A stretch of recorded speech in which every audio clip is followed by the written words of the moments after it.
नमस्कार मंडळी, ठरलं तर मग या मालिकेच्या आजच्या पुढील भागात आपल्याला असं पाहायला मिळालं, आता जो अर्जुन आहे तो खूपच भडकलेला असतो आणि म्हणत असतो त्या सचिनला माहिती आहे माझा वीक पॉईंट माझी फॅमिली आहे, म्हणूनच तो असं करत आहे.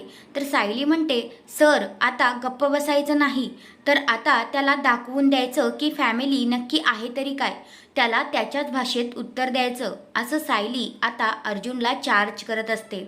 आता कोर्टात इकडे अर्जुन सचिनला विचारत असतो, म्हणत असतो की तुमच्या बायकोने तुमच्या आईवडिलांना वृद्धाश्रमात ठेवलं तर तुम्ही त्याच्यावर काही आक्षेप घेतला नाही का? तर मग सचिनची आता ततफप होते. नंतर मग अर्जुन म्हणतो, माझ्याकडे एक भक्कम पुरावा आहे, मला तो इथे कोर्टात सादर करायचा आहे. आणि मग आता नंतर आपली जी सायली आहे ती प्रतिमा आत्यांकडे आलेली असते आणि लहानपणीची तन्वीची बोबड्या बोलाची कॅसेट ती ऐकत असते आणि तिला पुन्हा एकदा सगळं काही आठवू लागत असतं. तर हा आहे तो आजचा पुढील भाग. तुम्हाला कसा वाटला ते कमेंट करून नक्कीच सांगा. धन्यवाद.